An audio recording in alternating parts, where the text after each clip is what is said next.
Doctor Dharmendra Singh ji, जिलाध्यक्ष ध्रुव सिंह जी, प्रदेश सरकार के मंत्री और जनपद के प्रभारी सुरेश राणा जी, राष्ट्रीय मंत्री श्री अरविंद मेनन जी, भारतीय जनता पार्टी के वरिष्ठ नेता श्री रामाधीन सिंह जी, पूर्व जिलाध्यक्ष देवेंद्र सिंह जी, जनार्दन सिंह जी,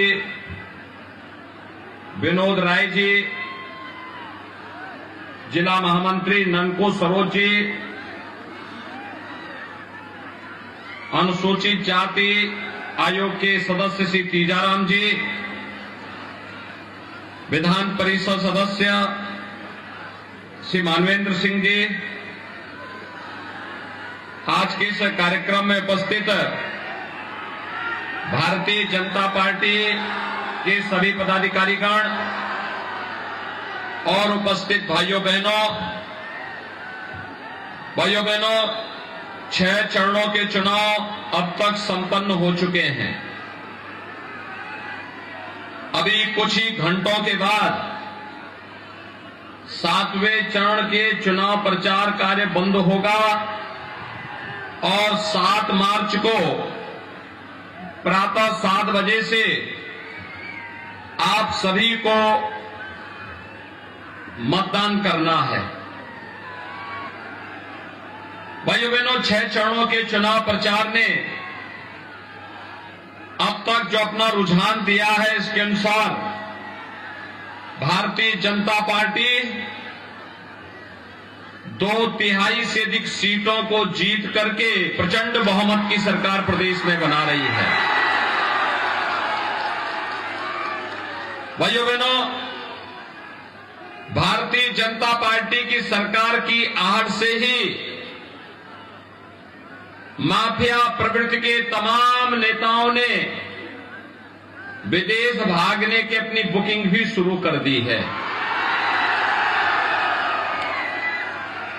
6ठे चरण तक खूब जोरदार चौके और छक्के लगे हैं और 7वें चरण में मैं आपसे आजमगढ़ की जनता से, मेहनगर की जनता से अपील करने के लिए आया हूं, कितने जोरदार छक्का लगाइए कि भारतीय जनता पार्टी का स्कोर 330 पार कर जाए, और इसी का आह्वान करने के लिए आज मैं आपके पास आया हूं। भाइयों बहनों, आपने कोरोना कालखंड देखा होगा। कोरोना कालखंड के दौरान आपने इस बात को देखा होगा कि आजमगढ़ की जनता ने भले ही मुलायम सिंह जी को सांसद बनाया हो या समाजवादी पार्टी के राष्ट्रीय अध्यक्ष को आजमगढ़ से सांसद बना के भेजा, कोरोना कालखंड में मैंने 3 बार आजमगढ़ जनपद का दौरा किया, लेकिन क्या समाजवादी पार्टी के राष्ट्रीय अध्यक्ष जो आजमगढ़ के सांसद थे और हैं, उन्होंने एक भी बार आजमगढ़ की जनता का हालचाल लेने के लिए कोरोना कालखंड में आए थे? भाइयों बहनों, दूसरा मैं आपसे पूछना चाहता हूं, 2017 तक 12 से 17 के बीच में समाजवादी पार्टी की सरकार थी। उस कालखंड में क्या मेहनगर में आपको बिजली मिलती थी क्या? और 2017 के बाद आज मिल रही है कि नहीं मिल रही है? आप देख सकते हैं, अगर समाजवादी पार्टी के राष्ट्रीय अध्यक्ष में कुछ भी लगाव आजमगढ़ के नौजवानों के प्रति, आजमगढ़ के विकास के प्रति होती, तो वह कोरोना कालखंड में हालचाल भी लेते। जब उनकी सरकार थी उस समय यहां बिजली भी देते और आपके सुख दुख में सहभागी बनते तो हो सकता है कि विधानसभा का चुनाव लड़ने के लिए जब उन्हें मजबूर किया गया, आजमगढ़ में ही किसी विधानसभा से उनको विधानसभा का चुनाव भी लड़ना चाहिए था। उनको भी मालूम है पैरों के नीचे की जमीन समाप्त हो चुकी है, खिसक चुकी है और आजमगढ़ जनपद की सभी 10 विधानसभा सीटों पर भारतीय जनता पार्टी और सहयोगी दलों का परचम लहरा रहा है और सपा गठबंधन के लिए अब कोई जगह नहीं है और इसलिए अब वह ऊल जलूल बयानबाजी करने पे उतारू हो गए हैं। भाइयों बहनों, मैं आपसे पूछना चाहता हूं, आजमगढ़ के नौजवानों के सामने पहचान का संकट किसने खड़ा किया? आजमगढ़ का नौजवान, यहां तो ये क्रांतिकारियों की भूमि रही है, साहित्यकारों की भूमि रही है, ऋषि मुनियों की भूमि रही है और आजमगढ़ के नौजवानों के सामने पहचान का संकट आ जाए, ये दुर्भाग्यपूर्ण स्थिति भी किसी ने खड़ी की तो समाजवादी पार्टी ने खड़ी की। आप याद करिए, आजमगढ़ का नौजवान 2017 के पहले कहीं जाता था, होटल में उसे रूम नहीं मिलता था और धर्मशाला में रुकने की भी उसको मनाही कर दी जाती थी। ये पहचान का संकट अगर आपके सामने किसी ने खड़ा किया था तो समाजवादी पार्टी ने किया। भाइयों बहनों, इनकी संवेदना विकास के लिए नहीं थी, गरीबों के लिए नहीं थी, नौजवानों के रोजगार के लिए नहीं थी, किसानों की खुशहाली के लिए भी नहीं थी, बहन बेटियों की सुरक्षा के लिए भी नहीं थी। इनकी संवेदना तो संजरपुर के आतंकवादियों को छुड़ाने के प्रति थी, उनके अलावा इनकी कोई संवेदना नहीं थी। और आपने देखा होगा, संजरपुर का वह आतंकवादी जिसे अहमदाबाद सीरियल ब्लास्ट में फांसी की सजा हुई और जिसका एक भाई बटाला हाउस के मामले में सीरिया भाग गया है, उस आतंकी घटना का जिम्मेदार है, वह व्यक्ति दुर्भाग्य से उसका अब्बाजान समाजवादी पार्टी का प्रचारक है। यहां पे समाजवादी पार्टी का दाल में काला है ना, और इसीलिए तो इनको बोला जाता है कि चोर की दाढ़ी में तिनका, इसीलिए कहा जाता है। ये जितनी भी आतंकी घटनाएं घटित हुई, क्या ये समाजवादी पार्टी की सरकार में नहीं हुई थी? क्या अयोध्या में राम जन्मभूमि पर आतंकी हमला हुआ, काशी में संकट मोचन मंदिर पर आतंकी हमला हुआ, गोरखपुर में सीरियल ब्लास्ट हुए, अयोध्या, काशी और लखनऊ की कचहरियों पर आतंकी हमले हुए, सीआरपीएफ कैंप पर रामपुर में हमला हुआ, कानपुर में सीरियल ब्लास्ट हुए, बिजनौर में ब्लास्ट हुए थे। ये सभी घटनाएं समाजवादी पार्टी की सरकार के समय हुए थे। और भाइयों बहनों, समाजवादी पार्टी की जब अखिलेश यादव की सरकार थी, अखिलेश यादव ने इन सभी आतंकवादियों के मुकदमों को वापस लेकर के अपनी संवेदना को भी उन आतंकवादियों के प्रति व्यक्त करने का कुत्सित प्रयास किया था।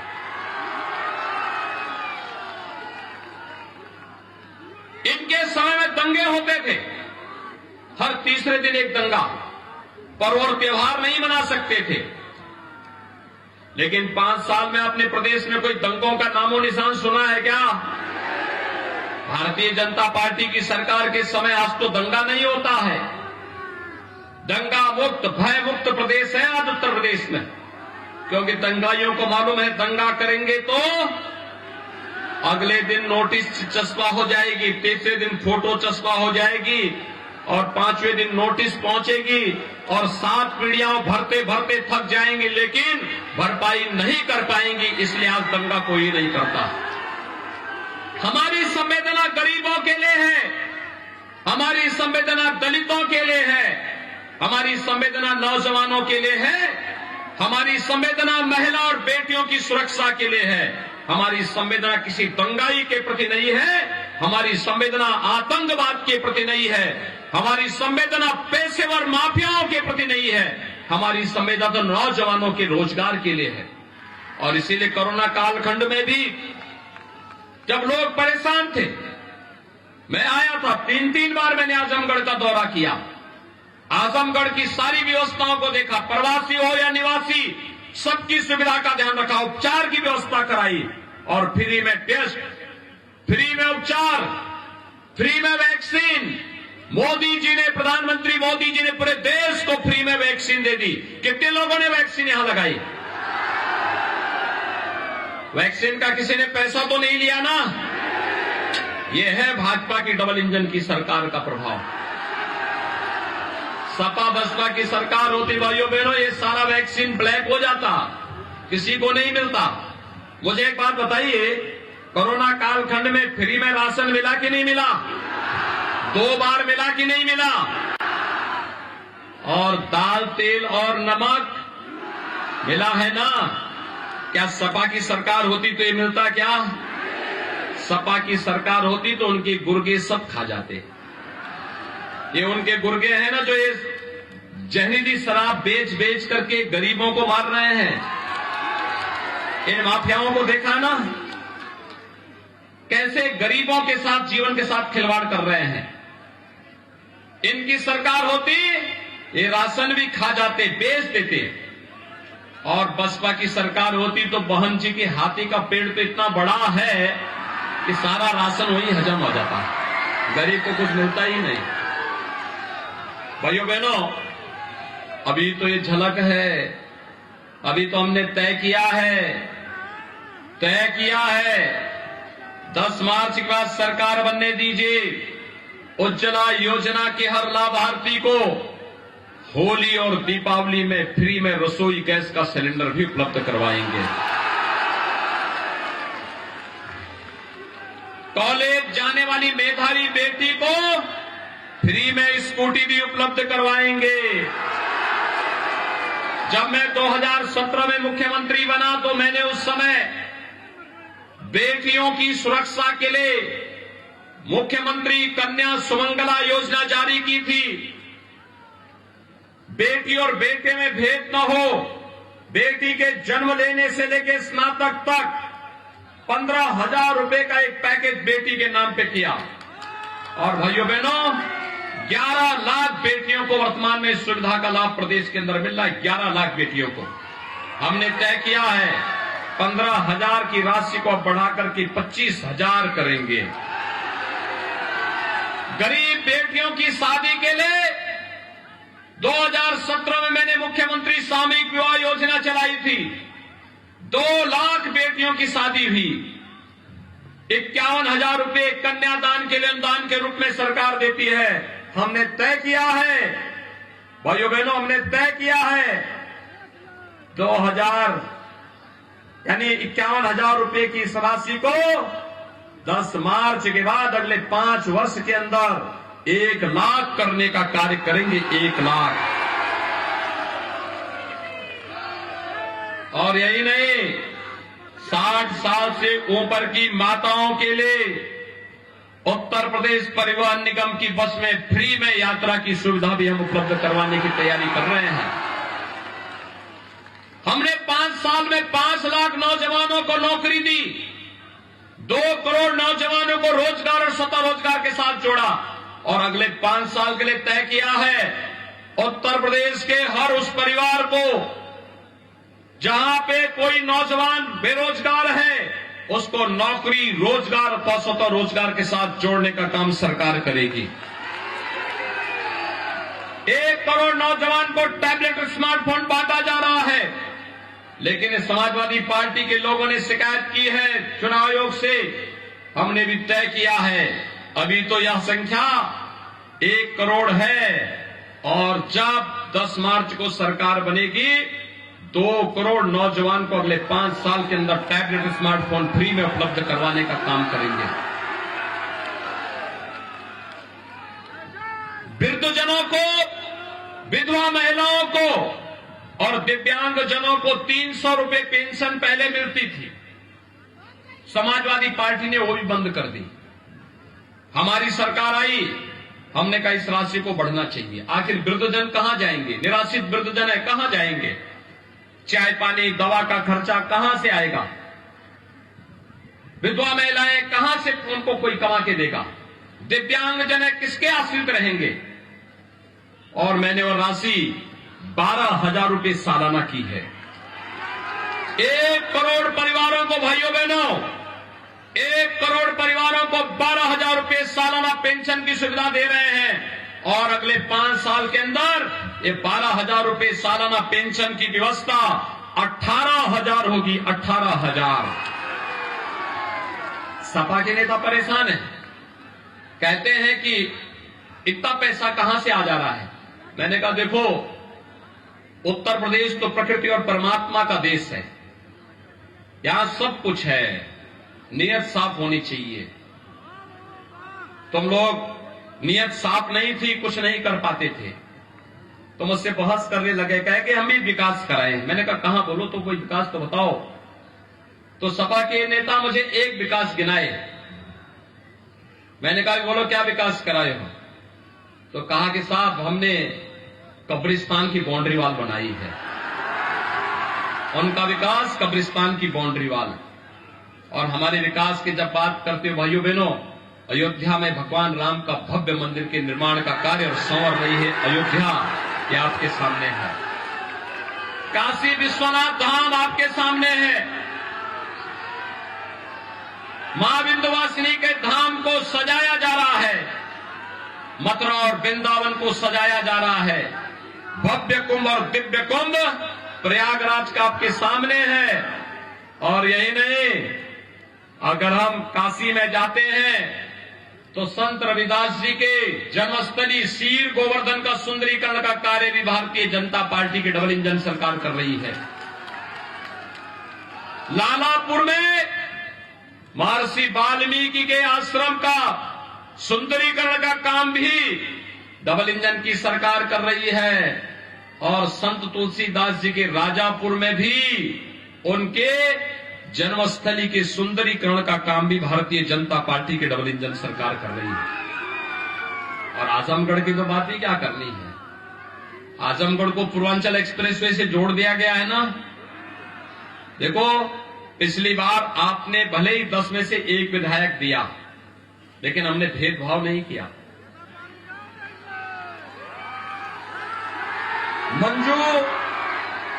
मंजू सरोज पिछली बार भी जीत सकती थी। भाइयों बहनों, अगर आपने जिताया होता तो कितना विकास और हुआ होता। देखो, हमने तो मैं पूछता हूं, मुलायम सिंह जी भी यहां से सांसद थे, अखिलेश यादव भी सांसद थे, समाजवादी पार्टी की सरकार भी थी, वह किसी एक कार्य को तो गिना दे, नहीं गिना सकते। आज तो हमने पूर्वांचल एक्सप्रेसवे को आपके यहां जोड़ा कि नहीं जोड़ा? आजमगढ़ को मात्र 3 घंटे में आप लखनऊ पहुंच जाएंगे। पहुंच जाएंगे कि नहीं पहुंच जाएंगे? मैं झूठ तो नहीं बोल रहा हूं ना। और यही नहीं, आजमगढ़ को हम विश्वविद्यालय भी दे दिए हैं। विश्वविद्यालय मिल गया कि नहीं मिल गया है? और विश्वविद्यालय जब प्रारंभ होगा तो उसमें डिग्री में क्या नाम होगा? महाराज सुहेलदेव विश्वविद्यालय। महाराज सुहेलदेव को सम्मान देने का काम किसने किया? भारतीय जनता पार्टी ने। महाराज सुहेलदेव 1000 वर्ष से पहले भारत माता के महायोद्धा राजा थे। उन्होंने उस समय के जो दुर्दांत आक्रांता मोहम्मद सालार मोहम्मद गाजी को बहराइच के पास हिंदू राजाओं को एकत्र करके मार गिराया था। 3 लाख की उस सेना को, तुर्कों की जो सेना भारत के धर्म को नष्ट करने के लिए आई थी, महाराज सुहेलदेव के नेतृत्व में उस 3 लाख की सेना को वहीं पर मारने का काम अगर किसी ने किया था, महाराज सुहेलदेव ने किया था। और भाइयों बहनों, आज यही कारण है महाराज सुहेलदेव के नाम पर प्रधानमंत्री मोदी जी ने 1000 वर्ष के बाद जो सम्मान कांग्रेस नहीं दिला पाई, जो सम्मान समाजवादी पार्टी और बहुजन समाजवादी पार्टी नहीं दिला पाई, वह सम्मान प्रधानमंत्री मोदी जी ने दिलाया। महाराज सुहेलदेव के नाम पर पहले डाक टिकट जारी हुआ, महाराज सुहेलदेव के नाम पर रेल प्रारंभ के एक्सप्रेस ट्रेन चलाई गई, महाराज सुहेलदेव के नाम पर बहराइच के मेडिकल कॉलेज का नामकरण हुआ। और अब भाइयों बहनों, बहराइच में जहां सालार मसूद गाजी को महाराज सुहेलदेव ने जिंदा दफनाने का काम किया था, वहां पर महाराज सुहेलदेव का भव्य स्मारक बनाने का काम भी भारतीय जनता पार्टी की डबल इंजन सरकार कर रही है। और आजमगढ़ में महाराज सुहेलदेव के नाम पे विश्वविद्यालय निर्माण का काम भी भारतीय जनता पार्टी की डबल इंजन सरकार कर रही है। भाइयों बहनों, ये काम सपा भी कर सकती थी, उनके पास फुर्सत नहीं थी। उनको तो आतंकवादियों और माफियाओं को प्रश्रय देने से फुर्सत हो तब ना, और इसीलिए तो मैं आज आया हूं। मैं ऊपर से देख रहा था, यहां पे कोई एक बुलडोजर भी खड़ा है ना, और हमने तय किया है प्रदेश के विकास के लिए अगर एक्सप्रेसवे के लिए बुलडोजर आवश्यक है, तो भाइयों बहनों, माफिया के लिए भी बुलडोजर का बड़ा अच्छा उपयोग होता है। ये जो शराब माफिया है ना, जो लोग निर्दोष लोगों को मार रहे हैं, गरीबों की संपत्ति पर कब्जा कर रहे हैं, ये बुलडोजर अपना काम जब 10 मार्च के बाद प्रारंभ करेगा तो इनकी संपत्तियां जब्त होंगी, और फिर सरकारी जमीन पर इन्होंने अगर कहीं पर अवैध कब्जा किया है तो गरीबों के लिए आवासीय फ्लैट वहां पे बनाने का काम भी करने का काम भारतीय जनता पार्टी की डबल इंजन सरकार करेगी। और भाइयों बहनों, इसीलिए मैं अपील करने के लिए आया हूं, ये विकास और बुलडोजर दोनों साथ साथ चलने चाहिए ना, उसके लिए ज्यादा विधायक चाहिए, ज्यादा से ज्यादा विधायक चाहिए। तैयार हैं? श्रीमती मंजू सरोज को भारी बहुमत से विजयी बना के भेजेंगे, भारी बहुमत से। और आजमगढ़ के जनपद की 10 की 10 सीट भारतीय जनता पार्टी और सहयोगी दल को जिताएंगे। भाइयों बहनों, गोपालपुर से श्री सत्येंद्र राय, सगड़ी से श्रीमती वंदना सिंह, मुबारकपुर से श्री अरविंद जायसवाल, आजमगढ़ सदर से श्री अखिलेश मिश्रा, निजामाबाद से श्री मनोज यादव, फूलपुर पवई से श्री राम सूरत राजभर, दीदारगंज से श्री कृष्ण मुरारी विश्वकर्मा, लालगंज से श्रीमती नीलम सोनकर, मेहनगर से श्रीमती मंजू सरोज और अतरोलिया से हमारे सहयोगी दल निषाद राज पार्टी के प्रशांत सिंह चुनाव लड़ रहे हैं। इन सबको विजयी बनाने में अपना योगदान देंगे। इस विधानसभा सीट पर कमल चुनाव चिन्ह पर श्रीमती मंजू सरोज चुनाव लड़ रही है, सभी जिता करके भेजेंगे। शर्त एक है कि आपको घर घर जाकर के वोट लाना होगा, और चुनाव के दिन पहले मतदान और फिर जलपान। सहमत हैं? सभी लोग सहमत हैं? दोनों हाथ उठा करके मेरे साथ बोलेंगे, भारत माता की, भारत माता की,